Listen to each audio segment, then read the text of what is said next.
story time as Uganda takes on Kenya. Kenya missing their top point scorer from the last occasion out, was unable to make it because of an injury. They take on the black and red of Uganda in here, but of course 50 caps for Pius Ogena as he gets to start this one. Meanwhile, there will be a debut for Isaac Masanganzira and Fahad Maido. Ecstatic atmosphere here at the Mandela National Stadium. Really feels like a Saturday. Hustling and bustling here for the ball. Pit of strength here. And the Kenyans looking to bulldoze their way to the try line. The referee stays down. No call in that one. Now Philip Okorach can kick and exit Uganda out of their red zone. Kenya fans are bringing the voice and the sound. He quickly gets it on to Masanganzira. This time it's a good pass to Ian Munyani. Munyani out onto the wing, and this is the fleet-footed Adrian Casito. Beats one man, dazzles one way, dazzles the other. Brilliant work here from Adrian Casito. Gets it on. Aaron Ofoiroth looking for a way to make the move up front here. This is good work here from the Rugby Cranes. Casito swinging out well. This is good work from the Cranes. Seamless in motion and sending the ball out here for the 50-capped Pius Ogena. Won't go down easy. Battles. Of pace from Uganda's backline, and there's that cross kick from Ian Munyani looking for Adrian Casito in the air. That's it. He's in touch. Bouncing. Brilliant work from Adrian Casito. Ian Munyani looking to forge opportunities where there are none. How often do you see Ian Munyani making We've such always kicks? laughed at Ian Munyani's kicks, but this was pinpoint. A little bit too much on it, but Casito beats John Yakubu in the air. Unfortunately, he ran out of territory, grounded that ball in touch, in goal, but Uganda had that advantage. They will retain possession. Okorach is in this zone, doesn't miss about calls for the kicking tee, and Uganda have 30 seconds to strike and lead against Kenya for the first time in a really, really long time. And more points here for Uganda. Calls for the kick. Yeah, Philip Okorach ran out of time. It's the ball high. Picked up here by Barry. Kenyans looking to gain territory here. John Kubu Tavanga. Big favorite here for the Simbas as they get a chance here. Looking to sweep their way towards the try line. And try time it is.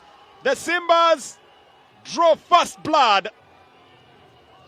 To make a tackle wasn't successful. There it is. Cloud Otema beaten for pace on the outside. Aaron Ofoiroth trying to come and make that cross-covering tackle. Does not make it. Kenya have shown time and time again that they will score fast against Uganda. It took about 20 minutes and the floodgates, not yet floodgates, but maybe the crevice has just opened. To convert, add points to their tally. The kicking yields nothing here for the Kenyan to full use.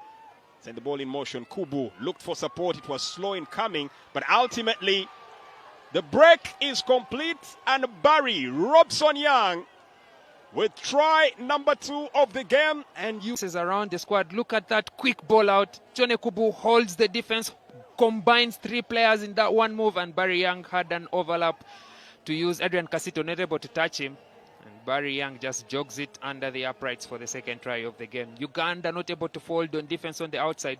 That stop-go motion by John Kubu attracts 3 players, and that is what opened the gap for Barry Young. Kenya double their score. It has been another barren attempt. Maybe this could be their year, but they have to try it fast against this Ugandan side who come into this tournament with lots of faith, hope, and belief. And here comes Aaron Ofoiroth looking for the quick tap and chance, and Aaron Ofoiroth, double black, will go into that signature salute celebration. End of defense is offside. They cannot touch him lest it's a yellow card and penalty try. They let him go, dive in the corner. Uganda respond, and this is a response that they needed. Philip Okorach has 30 seconds to make that kick. Well, no one will need to remind him here of how urgently he has to go for that. It's now down to 26, and he's already into that stance. Philip Okorach makes the kick. That's beautiful. It is good. 7 points on the board. Philip Okorach, but look at that quick restart from Aaron Ofoiroth after a quick penalty. Everyone else is offside. They are retreating, but Aaron Ofoiroth is too quick and he dives in the corner. And instantly on his knees with his signature celebration there. On knees, salute to the heavens. celebration he adopted since the passing on of his father. Always one that he definitely celebrates. There you go, Philip. Contested the breakdown, forcing the handling error. It's the experience from 10 years. He might be a rookie in Test rugby, but he's been here so many times before. He brought to the ground. Uganda not able to take care of their ball, and for sure Kenya will be putting it into touch. Butterfingers almost lost that. Aaron Ofoiros had rolled onto his side, but there was a hand in that breakdown that stopped the ball to be sent out, and Kubu will say, let's go into the halftime break, hold our 5-point lead against these Uganda. Halftime it is, and the Kenyans with 2 tries, 3 visits they've had to the 22 of the Ugandans, and they've managed to make them pay twice. It's more than just the sport, it's more than just the rivalry, it's about the African spirit, and Uganda looking to get back in on this. Just dangerous territory here for the Ugandans to play with, and Barry attempts to bury that one. Was in the pocket, good distance pass. Ogena attempted that charge down, but he judged it beautifully, Barry Young. And Kenya now have 15 points on the board against Uganda, 4-7. Zain Kashna is not impressed at all. Timothy Mudola glances at his clock. He knows that the clock is ticking and ticking slowly towards the 80-minute mark, and every second will matter for the Ugandans.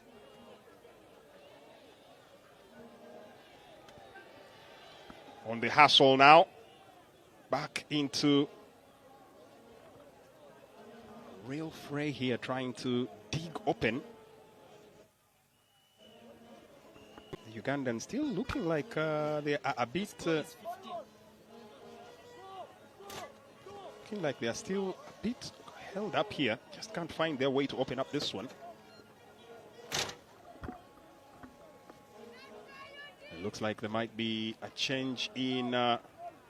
Looks like a head injury assessment, because the chief of the medics is working with...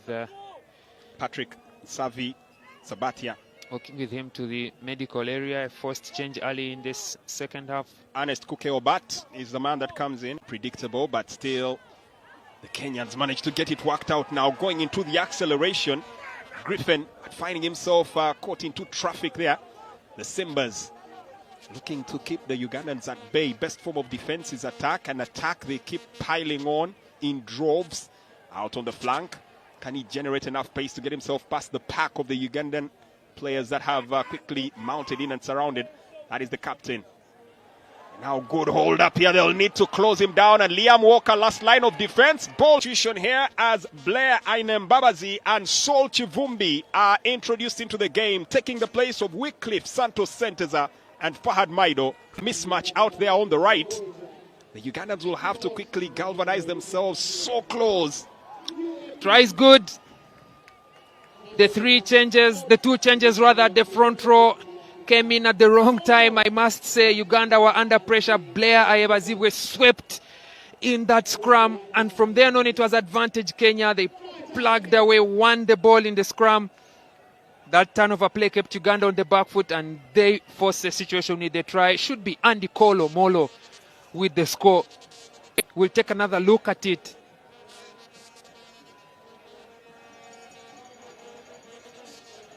It's the captain, George Nyambua. Just forcing the issue, battling his way, and ultimately guaranteeing that the ball gets across the dotted line. And interesting, it's Kubu who will take the kick this time. Not hurried. He had 5 seconds left to go, and makes no mistake with the conversion. 22 points to 10 the score.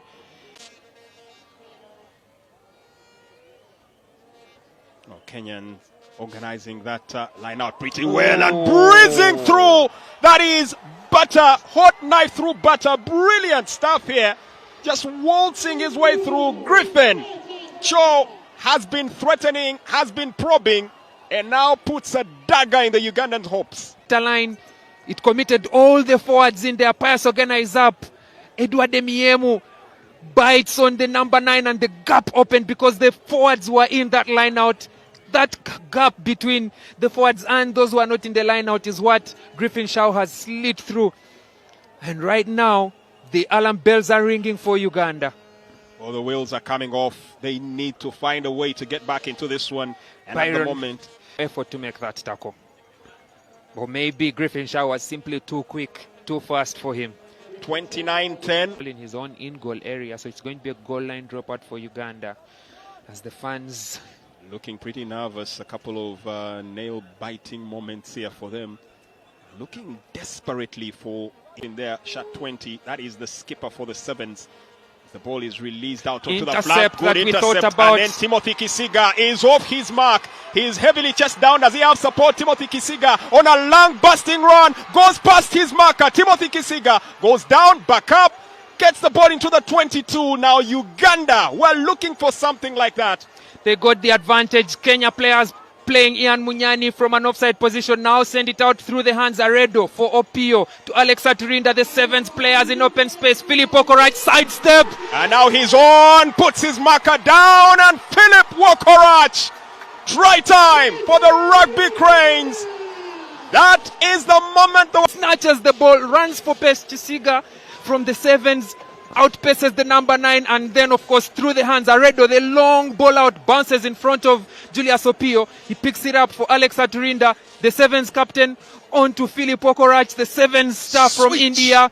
That beautiful sidestep, and there was no denying Philip Okorach from there. He goes under the uprights, makes the conversion quickly. Maybe Uganda are still in it. Maybe the faith, the hope is still on. What a sidestep from Philip Okorach. But look at that instance. Instantly blesses Barry Otieno and leaves him praying on the ground. Philip Okorach with another superb execution and wasting no time. Clearly fueled here by passion and gets it on. Liam Walker sends it in. Nice dazzle. Leaves his man on the ground. Skips one, skips two. It's good play. This is Joseph Redo. Always serves his best for the second half. And he's in full flight. Conrad Wanyama, Ian Munyani, out onto the wing. The speedster, Adrian Casito, kick and chase. This could be something intent. Looks to get onto the ball. Can they get it and ground it? Byron Okete grounds it. And the stadium explodes in sheer ecstasy. Busts his lungs, stays on his knees. The rest of the team stays playing. You don't need your best player to stand up. The whole team needs to stand up. Swinging it through the hands, the forwards, the backs. That chip and chase from Adrian Casito. The chase was on Byron Oketayono. Dear Africa, are you not entertained? Adrian Casito, the speedster. The worry was that it's Casito chasing, so there was always a possibility that he could get there. Scrambles to his feet, but the captain was alert, watching, grounds that. And there's no time to celebrate. The urgency in here. It's battle mode right now for the Rugby Cranes. What a contribution from Ian Munyani, though. We know his combination with Adrian Casito. They've been teammates at Cobs for years, teammates at Uganda Sevens for even longer. At first, in the first half, it was the cross sticks. This time, it's the long pass out. And look at the energy from the captain, Byron. Kubu goes to the open side. Then the pocket ball. There it is. And the kick. Is that a successful one? Well, doesn't look like it is. Yes, it is. The air out of Uganda's attempted comeback. Acknowledgement there already seen as Uganda. Dead man walking right now, irrespective of what they choose to do. And ball kicked out. It's the Simbas that will progress. Uganda falling short at the very first hurdle. They attempted to mount a comeback, but the damage was already done.